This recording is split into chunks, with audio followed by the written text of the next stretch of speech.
Mr. Poilievre, good to see you again. Merry Christmas. Likewise. Interesting place that we're at. Very different than a year ago when you and I were talking. Did you foresee any of the last year?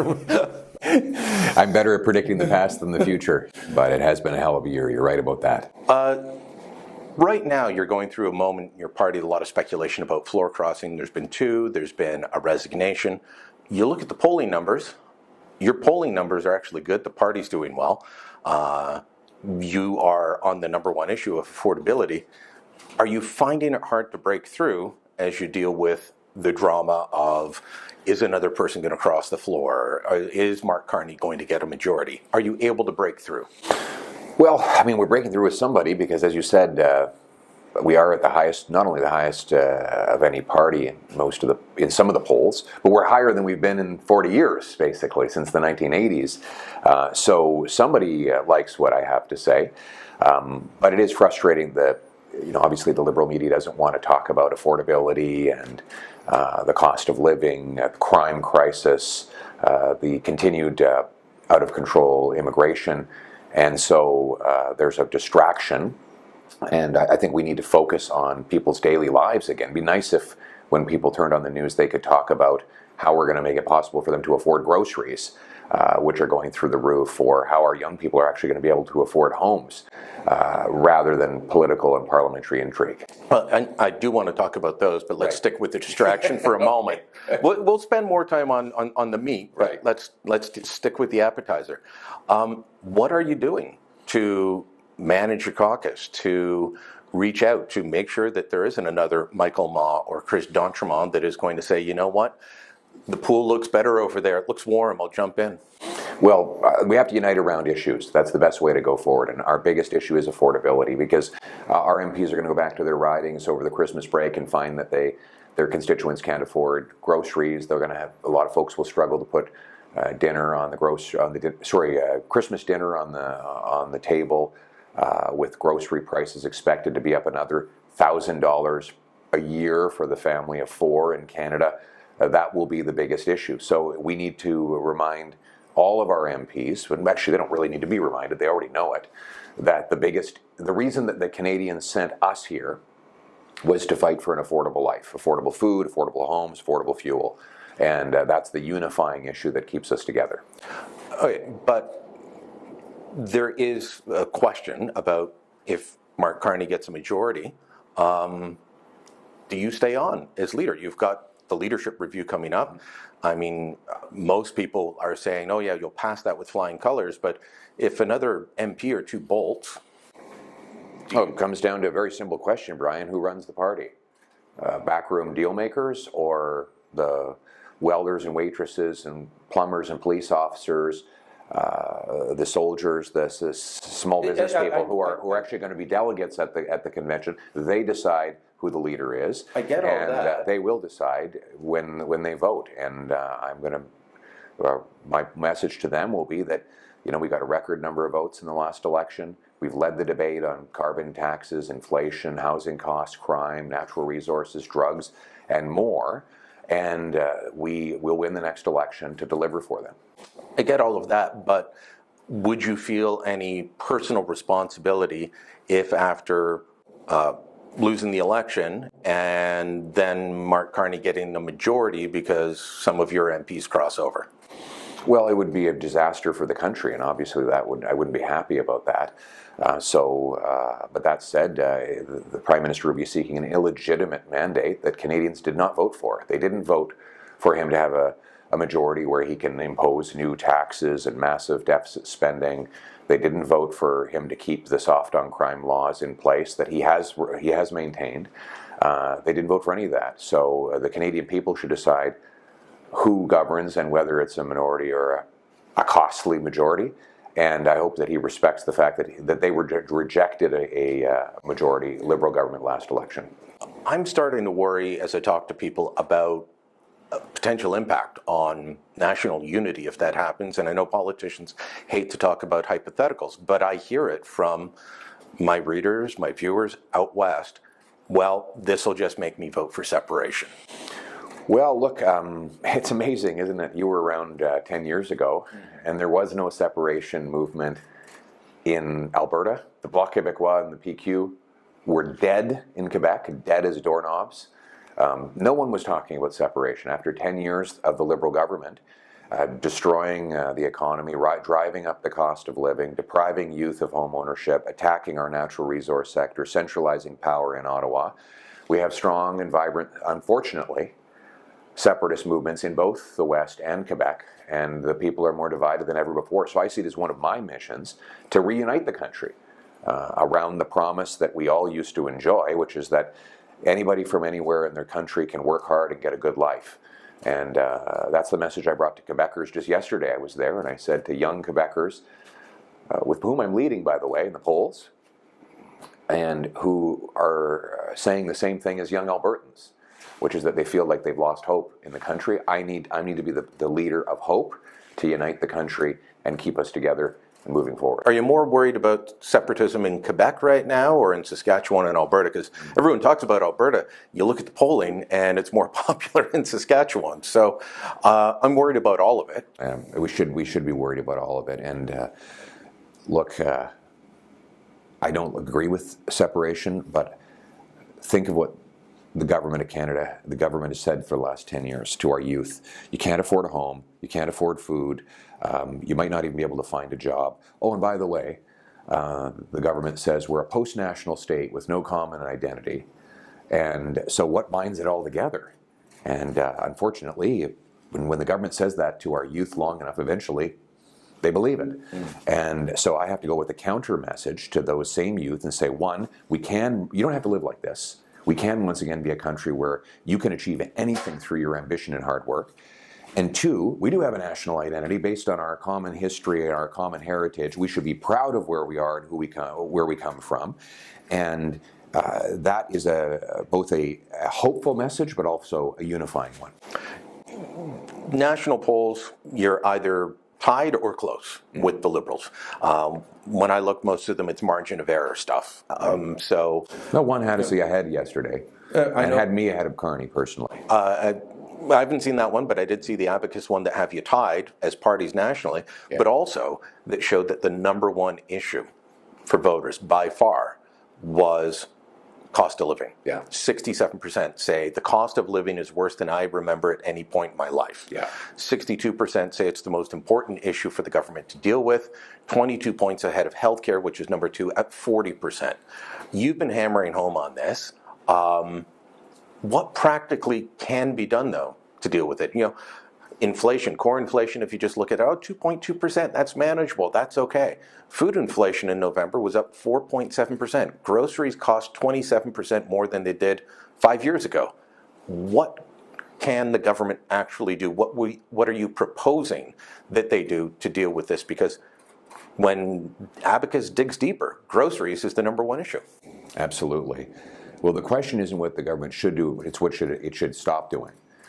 Stop taxing food, stop taxing the food chain. The government. Okay, now you raise this in the House, and the Liberals always say there's no taxes on food. Okay, well, if you tax the steel that goes into farm equipment, then you're making it more expensive for farmers to produce food. You tax fertilizer, which is hit with the industrial carbon tax, then you're taxing food production. The fuel tax, they call it the fuel standard, that's driving up the cost of gas and diesel for farmers and truckers who bring us our food. Then you've got the food packaging tax, which is this ban on the use of plastics. Well, that makes food go bad 4 days earlier, and that costs $1 billion in higher grocery bills. Not to mention, when the government has a $78 billion deficit, that also inflates food prices. So at the end of the day, those are all Liberal food taxes. Are they on your bill? No. They're worse than that. It's worse that they're not on the bill because they're hidden, dishonest, Liberal taxes that drive up the cost of groceries. And it's why the cost of food keeps rising. Next year, according to Dalhousie University, the grocery bill for a family of four will be up another $1,000 to $17,600 to feed a family of four. Like, where do people get that money? It's going to be a nightmare. And we've got to get rid of all those taxes because people should be able to have a full stomach, a full fridge, and a full bank account at the same time.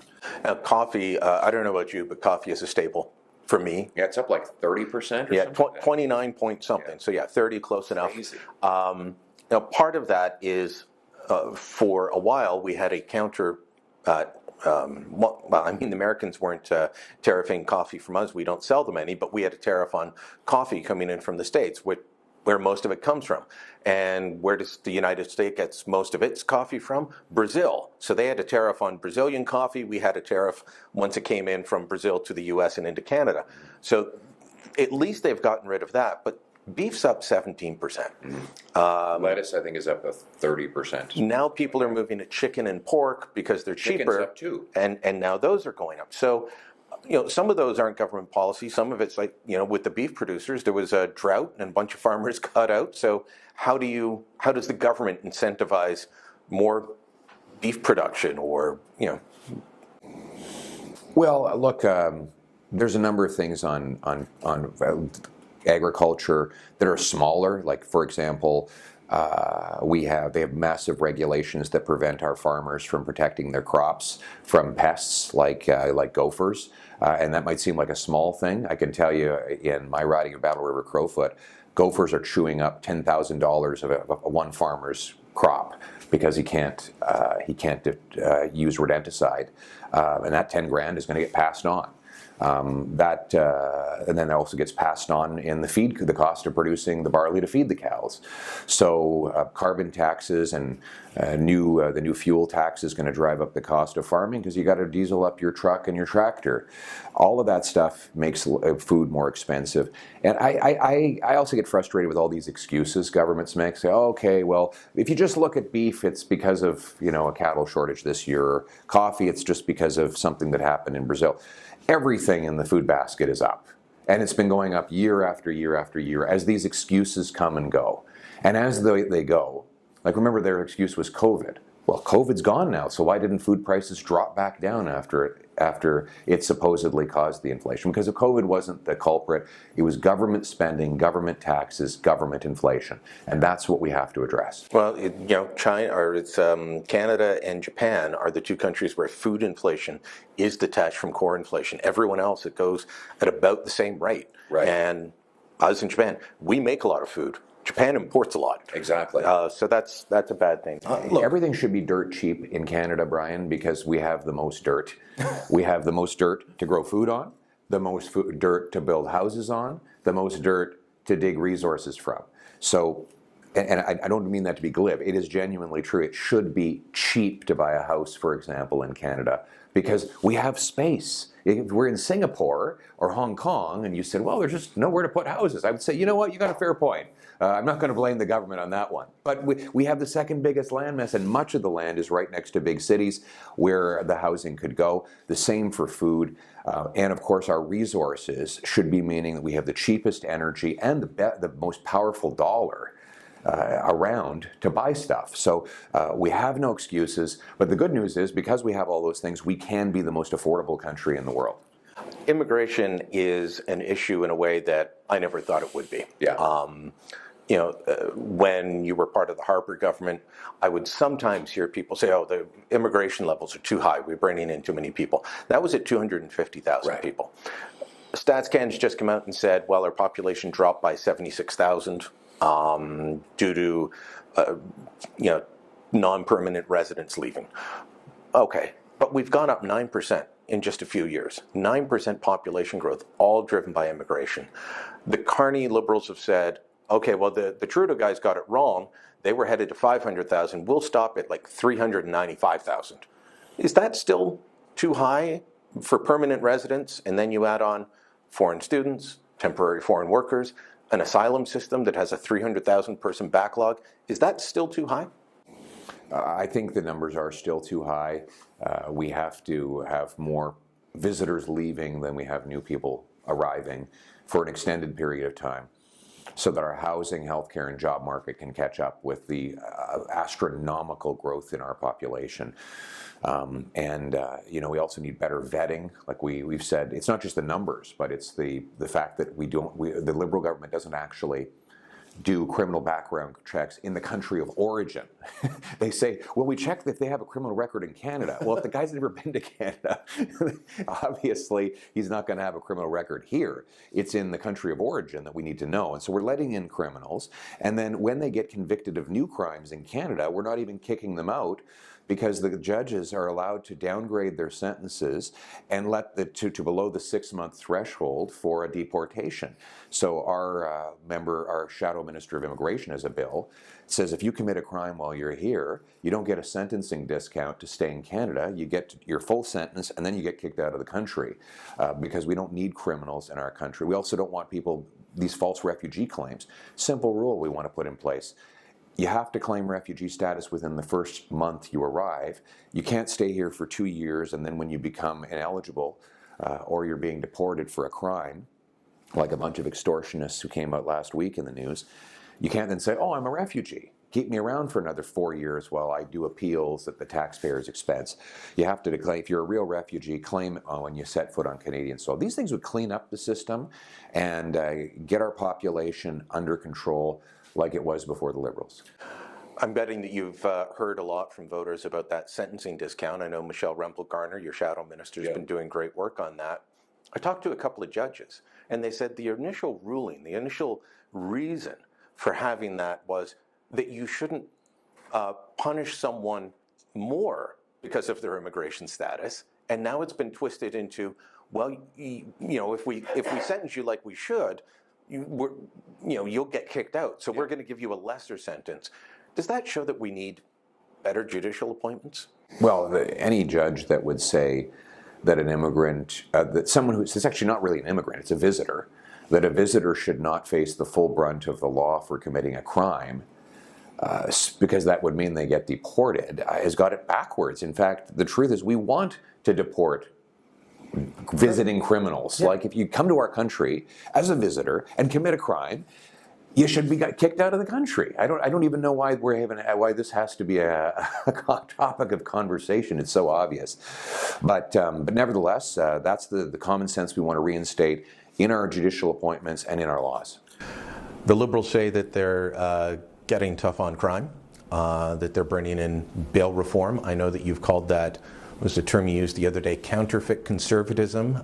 You don't think that the bill's going far enough? Well, it's not going anywhere right now, whether you like it or not, whether you like the bill or not. They're not moving it. They announced it. They're very good at that. But they've been blocking it in the Justice Committee for the entire parliamentary session. Carney's now been Prime Minister for almost 8 months. And they introduced it, what, 6 weeks ago? I think it was late October, very late October. So, call it 8 weeks ago. After Carney had been Prime Minister for nearly 6 months, they finally introduced it, and they haven't called it for even 1 minute of study at the Justice Committee. So I'm convinced they don't even want it to be voted on, because many of their loony left caucus don't support it, and they don't believe in it.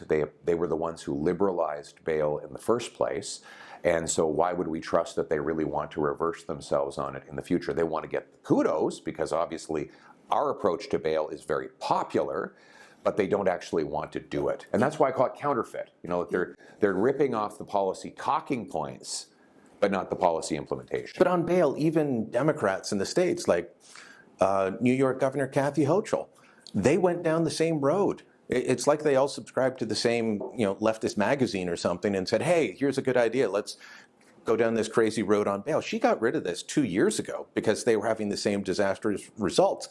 If Democrats in the States can get rid of it, why can't the Liberals here?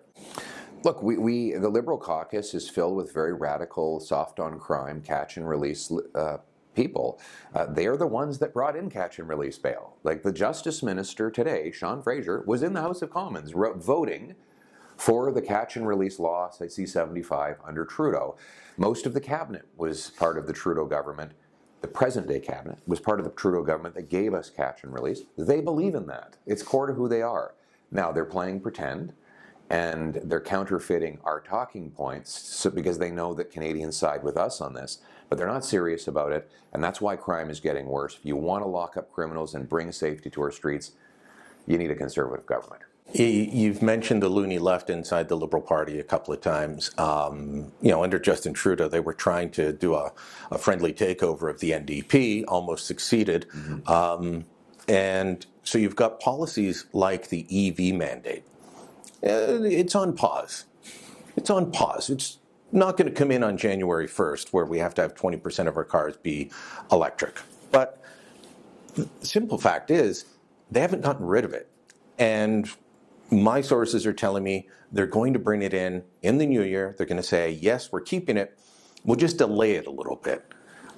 Ford just did a massive write-down on their EV production. I'm not anti-EV, but you can't force it on consumers, and the market's telling them that.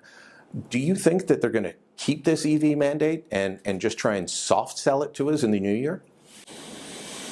Carney would love to keep it. He supports all of these radical net zero policies. He wrote a book about it. Remember, he said, these are my values. The book's called Values. May have read it, yeah. His values were to keep 50% of our oil in the ground and to not only have carbon taxes, but to massively increase them.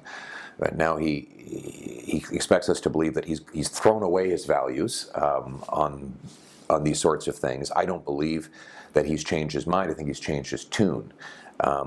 But the EV mandate is a complete nightmare for the auto sector, for consumers. I would get rid of it right now, bring in free choice.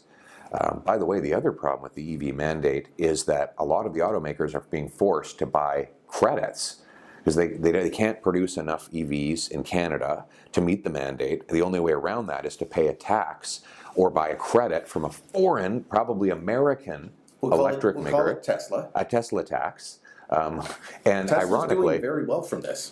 I've heard some people tell me, and they haven't published yet, but that our automakers are going to have to pay millions of dollars in effectively taxes to Tesla in order to get around Mark Carney's EV mandate. This is madness. Let consumers decide. They want to drive a Tesla, they can do it.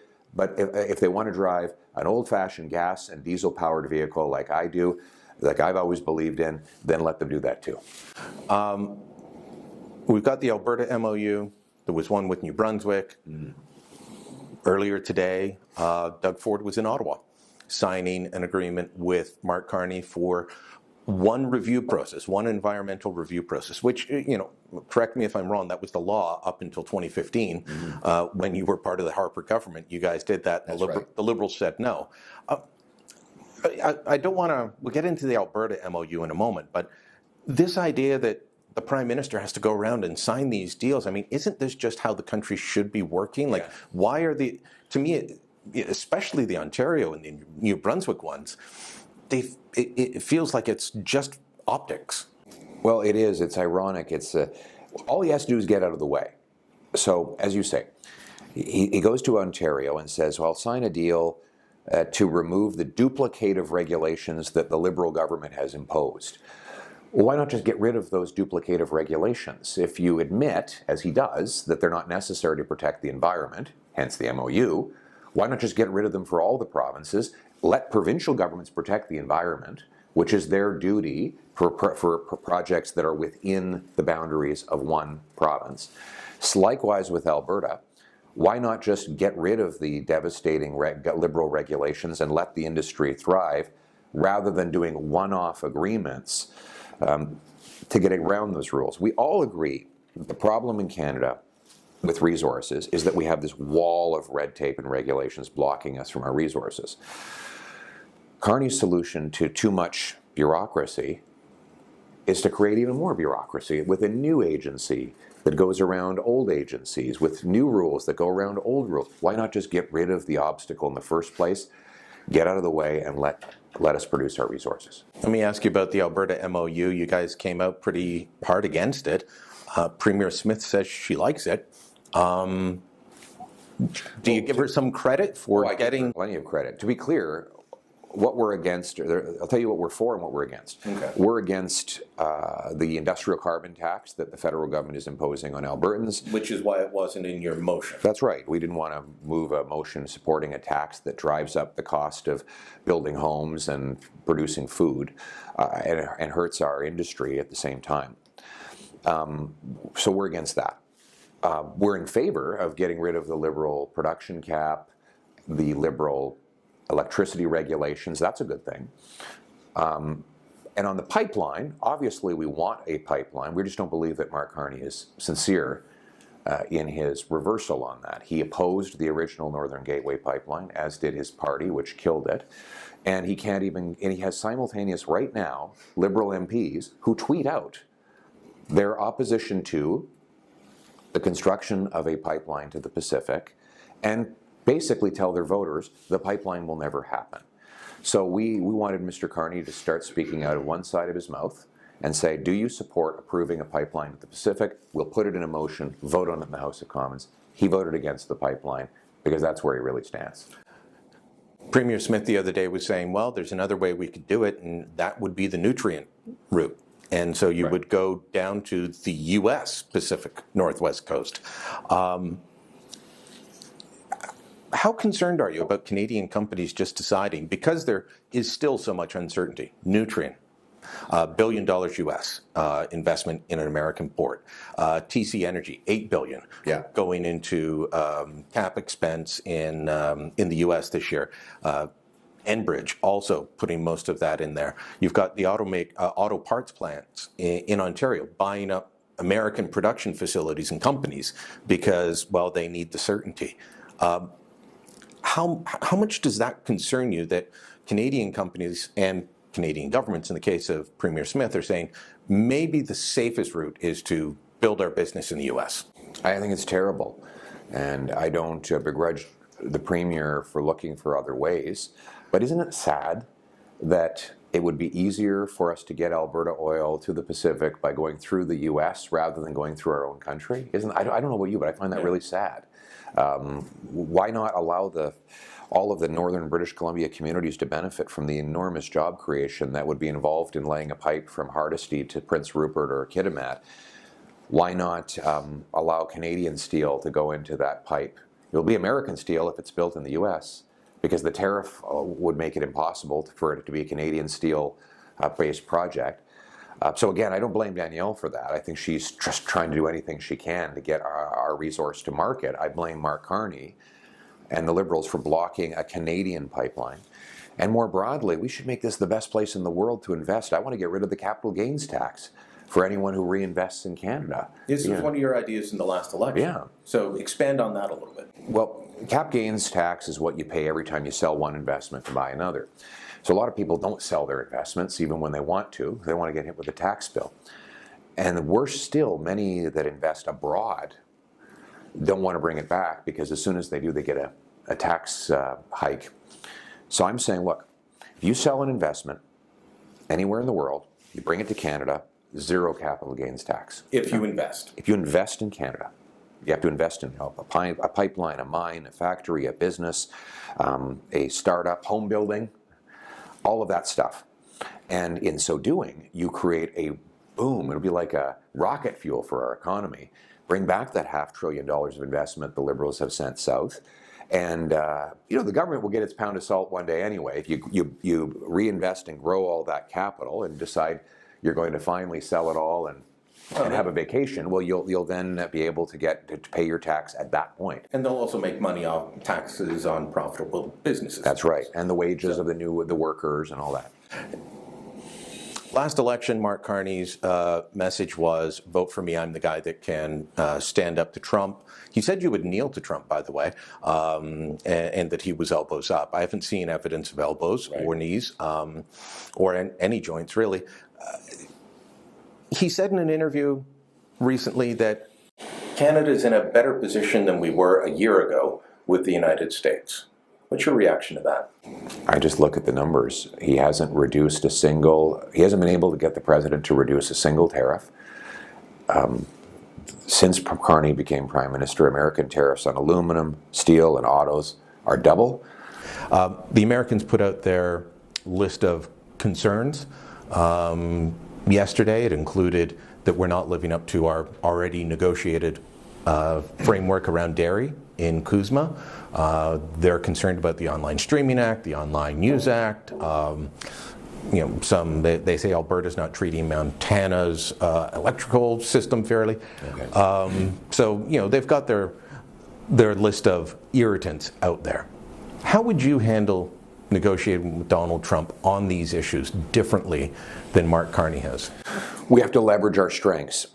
We have natural resources that America needs that will allow us, for example, to produce the electricity for AI data centers at a lower cost than the Americans can, and we can house that data here in our country. We're a safe partner for that. They don't want to be storing their data in a hostile regime. We've got a friendly regime right next door with cold weather and lots of electricity, which is exactly what you need for a data center. We've got, they're worried about gas prices in America. Well, we could probably produce an extra 2 million barrels a day and sell it to them at better prices for us and lower prices than they're getting from the world market right now to lower their gas prices at the pump. We can also, what we have to offer is a stronger Canadian military to unburden the U.S. of protecting our Arctic waters. All things that we can do greater and more abundantly if we have unbridled access to the American market. So I would look for a win-win because that's the only way we're going to get out of this and boost wages, bring down consumer costs at the same time. Looks like the American view now is there's going to be some type of minimum tariff, 10% at least, for everyone, including Canada. Is that something that you would accept? Is that just going to be reality? What would you say to that? Because that appears to be the offer that was on the table that Mark Carney said he nearly signed. Look, I don't think we should make unilateral concessions. I don't think we should come out and say we're going to accept American tariffs. I think we should negotiate with the aim of getting tariff-free access, because that's what we had before. The Americans are negotiators. They're going to start from a tough position, and then we have to work to whittle those down. That's what a negotiation is about, and that's what I would seek to do. We'll end on the soft note. You looking to take some downtime at Christmas? What are you doing? We're staying in Ottawa, and my wife surprised me. She said she wanted to go skiing, and she was born in a very hot country, and so she hasn't always been a fan of snow. And so I said, well, this is great. I grew up in Calgary, so we used to ski a couple times a year, and so we're going to take the munchkins out, 4-year-old and a 7-year-old. Good luck. Wish us luck indeed. It's going to be an adventure. But our little Valentina is a daredevil. Cruz is much more cautious. So I'll go with Valentina. We'll be daredevils together, and then Cruz and Mom will take the slopes together. What does the Poilievre family eat at Christmas dinner? It's a vast array. We do actually have typically some turkey, but my wife does make some Latin American specialties as well, and she has a great version of what we call Irish cream. It's absolutely fantastic. I've seen the video of you guys but we'll be in trouble with Premier Ford because it typically involves some Crown Royal. So we'll have to keep the recipe secret. All right. And what are you reading? What are you watching? Podcasting? A lot of things right now. What have I been reading lately? I've been reading there's actually a guy I'm following out of the States right now who's working on AI data systems and AI defense systems, and trying to understand how this is going to alter the future of conflict, like that we're going to have unmanned drones taking a bigger role in our defense. I'm studying a lot about and reading a lot about the inflationary effects of monetary creation. I know this is one of my boring obsessions that puts everyone to sleep, but I've been really studying that. There's a great book called More from Less, and it is about how we can make so much more stuff with so much less cost. And I'm trying to ask myself, how can we actually convert that into lower prices for people? And then for fun, what do you do? For fun, I goof around with the kids because that's all the fun time I have. So with Cruz and I, we're building Lego blocks and reading Spider-Man books. He's got some great coloring books as well. So, and he's actually much better than I am at it. Then Valentina likes to jump, climb, swing, and run. She is very physically active. And so with her, it's physical. With Cruz, it's sort of meticulous projects. All right. Well, enjoy the downtime with them over you, sir. Christmas. Merry Good Christmas. to see you. Merry Good to see you. Christmas.